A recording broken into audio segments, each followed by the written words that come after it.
Albert Bridge Road, East Belfast, 11:10 at night, October 1954.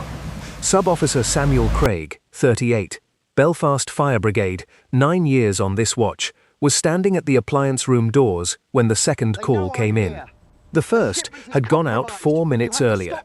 A night watchman at Harland and Wolff reporting fire in a paint store beside number 2 dry dock, smoke showing at ground level, the smell already carrying across Queen's Island on the wind. The second call was from a mill watchman off the Falls Road, 3 miles in the other direction, reporting fire in a carding room with the distinctive amber haze that Craig had been taught to recognize before he had ever been taught to fight it. Flax dust catching light before it caught flame. Craig had 9 years in this division.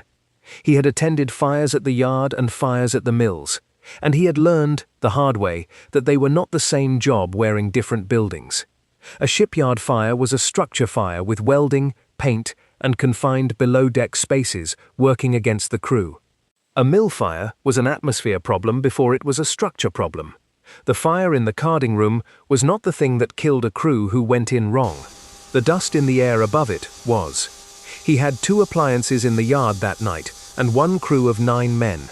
Harland and Wolff's paint store, if it went up properly, could take the scaffolding around a ship under repair with it.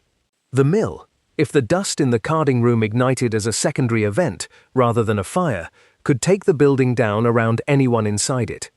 Craig had 90 seconds to decide which appliance went where, and what each crew needed to know before they got there that the other crew did not.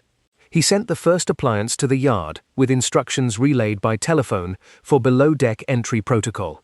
He took the second appliance himself toward the Falls Road, because the mill was the one where a wrong first move killed people before the fire did. The appliance Craig rode that night was a Dennis motor pumping engine of the type Belfast Fire Brigade had operated since the 1930s. The brigade had been the first in the United Kingdom to retire its horse-drawn steamers entirely, going fully motorized in 1911, decades ahead of most British cities.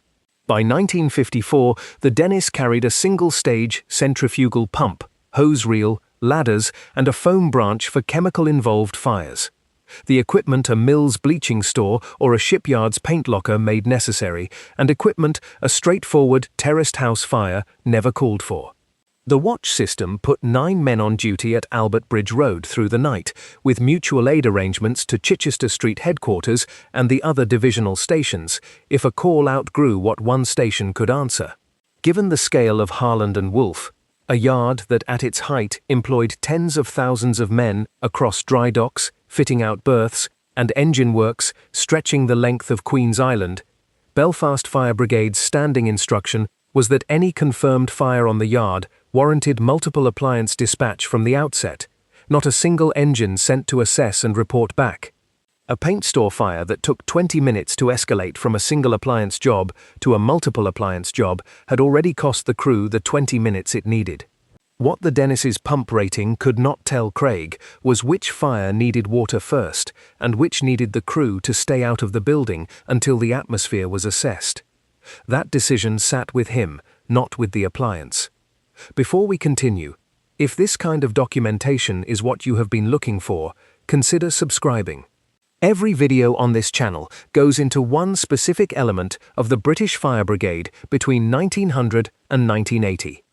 The appliance, the building, the knowledge the officer had built from previous attendances, and the community that depended on that knowledge before smoke detectors and sprinklers changed what fire could do before the crew arrived. Not spectacle. The documented operational intelligence of a fire brigade protecting 2 of the most consequential industries in Ireland from 2 entirely different fire risks with the same 9 men. What Sub-Officer Craig knew about a mill's flax dust and a shipyard's paint store was 2 separate bodies of knowledge that no single training manual had ever been asked to hold in one place, and both began to matter less as Belfast's linen trade declined through the 1950s and its shipyard safety regulation caught up with its scale. And if you served in the fire brigade in this era, or your family did, put it in the comments. If you or your family worked at Harland and Wolff in one of Belfast's linen mills, or served with the Belfast Fire Brigade, what has been passed down to you about how the 2 industries were protected?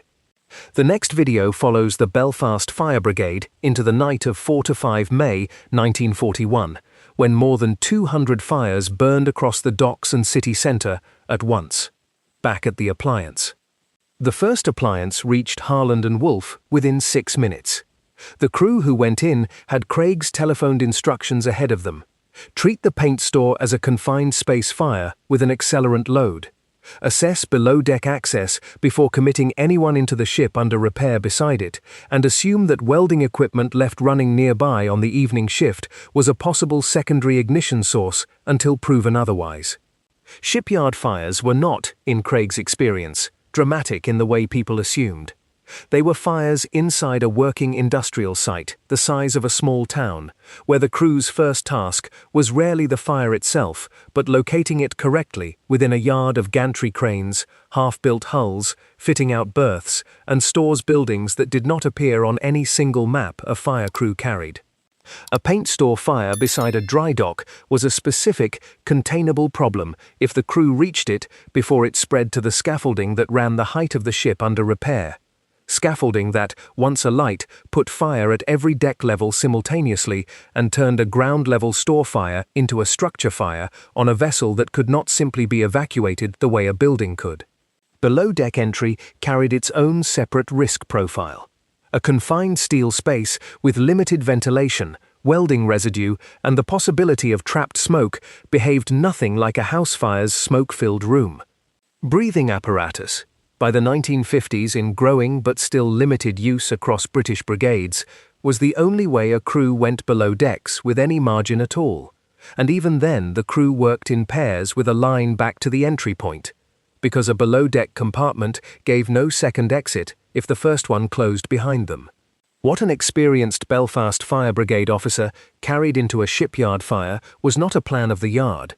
No such plan stayed current for long on a site under constant construction, but a working sense of how paint stores, welding bays, and confined hull spaces behaved differently from each other, built from having been sent to enough of each to know which one killed a crew quickest if they went in, assuming it was like the last one.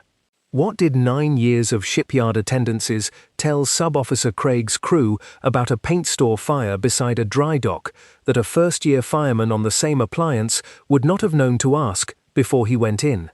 3 miles away, Craig's own appliance approached the mill with an entirely different set of assumptions running ahead of it. The amber haze the watchman had described was not smoke in the ordinary sense. It was airborne flax dust, disturbed and lit from within by the fire in the carding room, and flax dust behaved in a way that Belfast's fire brigade had learned, over decades of mill attendances, to treat with more caution than the visible flame itself. A concentration of fine organic dust in an enclosed space could combust as a secondary event, once agitated by the initial fire, heat, or by a crew's own hose stream disturbing settled dust from beams and machinery. Entry before that risk had been assessed was the single decision that turned a containable mill fire into a fatal one for the crew that walked into the room too soon. Belfast's linen mills, concentrated through the Falls and Sandy Row districts, had been documented for decades as carrying serious flax dust atmospheres. Dust so pervasive in preparing and hackling rooms that the Belfast Health Commission had recorded, as early as 1908, the installation of extraction fans specifically to draw it from the worst affected rooms. That same dust, the material that had shortened the working lives and the health of generations of mill workers, was also the material an experienced fire officer had to assess for explosive potential before he sent a crew through a door. Bleaching departments in the finishing sections of larger mills added a second, separate hazard: stored bleaching chemicals that behaved unpredictably around heat and were not always documented accurately on any record a fire crew could consult on arrival. Craig's instruction to his own crew on the approach was the same principle he had given the shipyard crew by telephone 20 minutes earlier, translated into an entirely different building. Assess the atmosphere before committing to entry, and assume the worst documented hazard in the building was the one nobody had written down. What had Belfast's decades of flax dust mill fires taught the brigade about the difference between a fire you fought and an atmosphere you had to survive before you could fight anything at all? Harland and Wolff, at its mid-century height, employed a workforce that stretched across dry docks, fitting out berths, engine works, and joiners' shops the length of Queen's Island, a yard that had built some of the most consequential vessels in maritime history and remained, through the middle of the 20th century, one of the two institutions around which Belfast's working identity was organized. A fire at the yard was never only a fire. It was a threat to a workplace that entire streets of East Belfast depended on directly, and to ships under repair or construction that represented months of a workforce's labor concentrated in one structure. The night shift crews who worked alongside a fire like the paint store blaze were themselves the first line of both detection and initial response. The watchman's call, the yard foreman who arrived at the fireground within minutes of the brigade to advise on which sections of scaffolding could be safely cleared and which access routes below decks the day's work had actually left open. Information that changed daily as construction progressed and that no static site plan could have kept current. Belfast Fire Brigade's crews learned, over repeated attendances, to work with yard foremen as a source of building knowledge in a way that few other fire risks in the city demanded. The yard was too large and too constantly changing for the brigade's own knowledge alone to be sufficient. For the workforce watching from the dockside as the appliance crews moved toward the paint store, what was at stake was not abstract. A yard fire that reached the wrong section of scaffolding could put men out of paid work for weeks while repairs were made, in a city where shipyard wages supported households that had no comparable alternative employment at that scale. Harland and Wolff, at its mid-century height, employed a workforce that stretched across dry docks, fitting out berths, engine works, and joiners' shops the length of Queen's Island, a yard that had built some of the most consequential vessels in maritime history and remained, through the middle of the 20th century, one of the two institutions around which Belfast's working identity was organized. A fire at the yard was never only a fire. It was a threat to a workplace that entire streets of East Belfast depended on directly, and to ships under repair or construction that represented months of a workforce's labor concentrated in one structure. The night shift crews who worked alongside a fire like the paint store blaze were themselves the first line of both detection and initial response. The watchman's call, the yard foreman who arrived at the fireground within minutes of the brigade to advise on which sections of scaffolding could be safely cleared and which access routes below decks the day's work had actually left open. Information that changed daily as construction progressed and that no static site plan could have kept current. Belfast Fire Brigade's crews learned, over repeated attendances, to work with yard foremen as a source of building knowledge in a way that few other fire risks in the city demanded. The yard was too large and too constantly changing for the brigade's own knowledge alone to be sufficient. For the workforce watching from the dockside as the appliance crews moved toward the paint store, what was at stake was not abstract. A yard fire that reached the wrong section of scaffolding could put men out of paid work for weeks while repairs were made, in a city where shipyard wages supported households that had no comparable alternative employment at that scale. The mill district around the Falls and Sandy Row was, by the middle of the century, a place where shipyard and linen work were not separate economies, but overlapping ones within the same streets, and often the same households. It was not unusual for a family to have a father or brother employed at Harland and Wolff, and a mother, sister, or daughter employed in a nearby mill. Linen had, since the early part of the century, employed tens of thousands of workers across northeast Ulster, the majority of them women, in preparing, spinning, weaving, and finishing rooms that ran through entire districts of the city. The workers evacuated from the mill that night gathered on the street beyond the gate, while Craig's crew assessed the carding room atmosphere, understood the specific danger they had just left behind in a way few outsiders would have. Generations of Belfast mill workers had lived with flax dust as a daily condition of the job. The same dust the brigade was now treating as a fire hazard had, for decades, been documented as a cause of respiratory illness that shortened the working lives of the people who breathed it every shift. The fire crew's caution about the atmosphere in the carding room was not an abstraction to the women standing outside the gate. It was the same air they had been working in an hour earlier. That overlapping community, a workforce split between two of the city's defining industries and families whose economic security depended on both remaining intact, was what stood behind Craig's insistence on getting both fires managed correctly rather than quickly. A yard fire mishandled cost a section of scaffolding and weeks of repair wages. A mill fire, mishandled in the wrong order, cost lives in a room that dozens of women had been standing in that same evening. Before you can understand why a single Belfast watch was expected to carry working knowledge of both shipyard and linen mill fire risk, you need to understand what those two industries meant for the city that the fire brigade served. Belfast's identity through the first half of the 20th century was built substantially on shipbuilding and linen. Harland and Wolff's yard produced some of the most consequential vessels in maritime history, and by 1900 the city's linen mills employed over 60,000 workers running 900,000 spindles, more than any other place in the world. No other British industrial city concentrated two fire risks of this scale and this different character within a few miles of each other, both central to the same local economy. Belfast Fire Brigade had been the first brigade in the United Kingdom to go fully motorised, in 1911, a fact that reflected the city's industrial wealth and its correspondingly serious fire risk, not administrative coincidence. A city built on shipbuilding and textiles needed a brigade that could reach a dockside fire and a mill district fire with comparable speed, because both represented losses the city's economy could not easily absorb.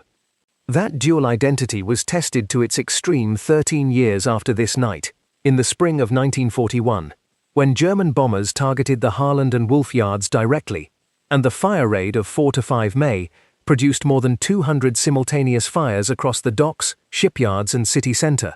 A single night that asked Belfast's fire crews to apply exactly the kind of dual industry knowledge Craig's watch carried, but multiplied across the entire city at once, with crews from what Craig's watch practiced on an ordinary October night in 1954 was a smaller-scale version of a demand the brigade had already met, at far greater cost, during the Blitz.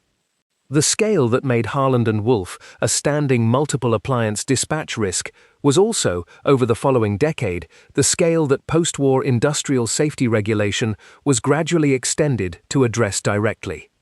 Improved fire compartmentalization in new construction and repair sheds, tighter storage requirements for paint and flammable materials, and formalized breathing apparatus provision across British brigades through the 1950s and into the 1960s reduced, incrementally, the specific below-deck and paint store risks that Craig's crew had managed on instinct and telephoned instruction alone in 1954.